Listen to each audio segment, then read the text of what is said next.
Otep à tous, bien-aimés frères et sœurs. Vous savez, euh,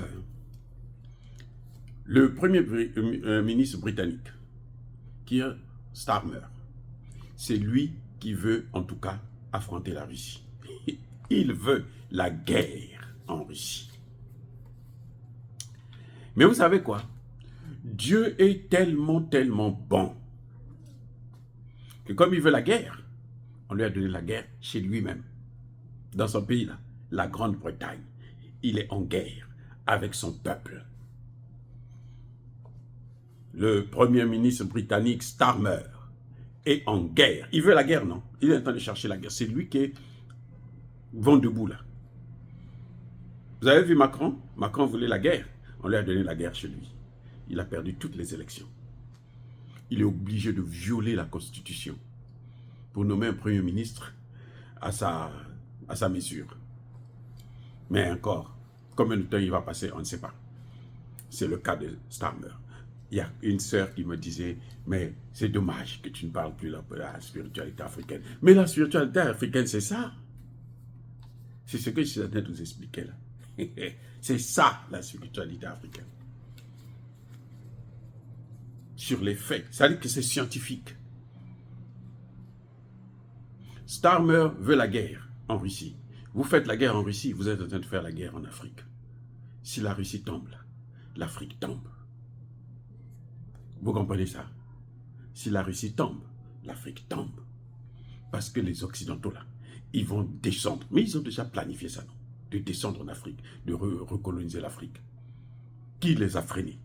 Qui les freine? Mais c'est la Russie. Ce qui a commencé dans le Sahel, c'était parti pour tout le golfe de Guinée. La Russie a stoppé ça. Et c'est pour ça qu'ils veulent descendre la Russie. Starmer s'est en chargé de ça. Il dit, il a quitté Londres pour venir jusqu'à Washington, pour forcer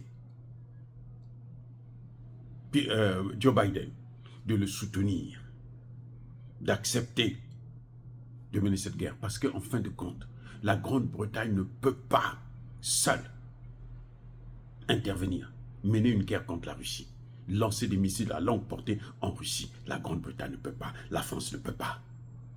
Écoutez bien, s'il n'y a pas les Américains, ce n'est pas possible. Maintenant, on a donné à Starmer la guerre qui convient. En tant que Premier ministre britannique, on lui a donné une vraie guerre. Tout son gouvernement est corrompu. Toute sa famille est corrompue. Monsieur Starmer est habillé par des oligarques, britanniques. Ce sont des milliardaires britanniques qui l'habillent. On vient de découvrir ça. Et lui et sa femme,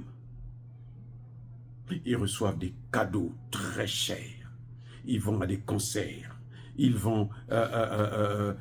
C'est-à-dire qu'il y a des gens qui payent. En particulier, on cite un nom. Lord Ali. Lord Ali, là, lui, c'est le dernier cri. Starmer a ça, c'est-à-dire qu'il a ça jusqu'au cou. Il est noyé jusqu'au cou, corrompu jusqu'au cou. Pas seulement lui, sa famille et son gouvernement. Depuis qu'ils sont arrivés au pouvoir, ils ne foutent absolument rien. La seule chose qu'ils sont en train de faire, c'est la guerre. En fait, Starmer veut distraire les Britanniques avec cette guerre en Russie, pour dire qu'il fait le travail, qu'il est en train de travailler. Non, il n'a rien. On se rend compte que Starmer n'a pas de programme. On se rend compte que Starmer, son programme, c'était, c'est-à-dire que son programme, c'était, bon, vraiment, je viens, bon, je suis là, je fais la guerre, c'est tout.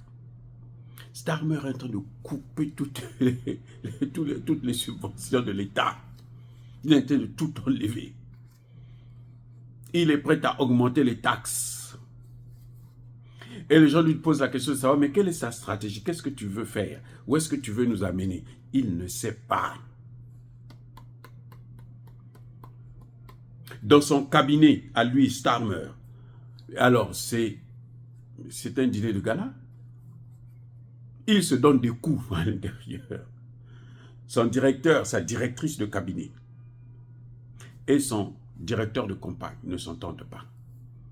La directrice de cabinet était une fonctionnaire qui, dès qu'elle est arrivée dans le cabinet de Starmer, elle a augmenté son salaire. Elle gagne mieux que le Premier ministre britannique, directrice de cabinet. Le Premier ministre britannique est à 176 pounds. 176 000 pounds. Le Premier ministre britannique. Et Starmer et sa directrice de cabinet gagne mieux que lui. Alors, imaginez combien elle gagne. Et c'est un salaire qu'elle a augmenté. Quand elle est arrivée, elle a magouillé pour qu'elle puisse avoir ce salaire-là. Starmer est en train de divertir les gens avec la guerre en Ukraine. La seule chose qu'il sait faire, non, on va envoyer les armes. On va envoyer les armes, mais il n'a pas l'argent. Je vous ai déjà dit dans une de mes vidéos, il n'y a pas longtemps, que la Grande-Bretagne est comme la France, super endettée. 2500 milliards de livres sterling. Alors, imaginez combien ça fait en dollars américains. C'est à peu près l'équivalent de la dette de la France. Elles sont dans la même situation. Starmer n'a pas d'idéologie, Starmer n'a pas de philosophie, Starmer n'a pas de politique, Starmer n'a pas de stratégie. C'est pour ça que vous le voyez, non, il est chaud pour la guerre, parce qu'il n'a rien à faire, il ne sait pas quoi faire. Il a le pouvoir, mais il ne sait pas quoi faire. On vient de le découvrir. Maintenant, la Grande-Bretagne n'est pas contente. Les Britanniques sont fâchés. Il a actuellement le score le plus bas qu'un Premier ministre britannique n'a jamais eu dans l'histoire de la Grande-Bretagne, après à peine quelques mois de pouvoir. Il a battu tous les records d'impopularité, parce que monsieur n'a rien. Et il est en train de conduire le pays dans la récession. La Grande-Bretagne est dans la récession. Pendant que lui, des hommes d'affaires lui donnent des lunettes, lui achètent des lunettes chères, il puise l'argent de l'État.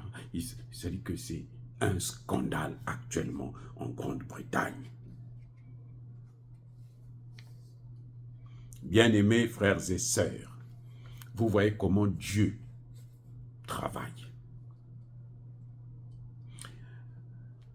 Notre regretté frère, Kalala Omotunde, avait dit, nous sommes à l'ère du Verseau, on n'est plus à l'ère du Poisson. L'ère du Poisson, là, c'est la jungle. L'ère du Verseau, là, c'est l'amour.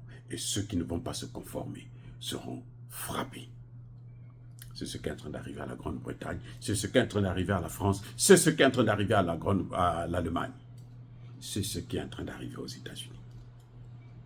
Que ceux qui comprennent la philosophie, la spiritualité africaine, notre spiritualité à nous, puissent savoir maintenant qu'il est temps de se conformer, qu'il est temps d'arrêter de massacrer les Africains. Vous avez vu, vous savez quoi? En Afrique, là, Paul Kagame est en train d'être lâché par les Américains, que n'en veulent plus. Oh, bien-aimés frères et sœurs.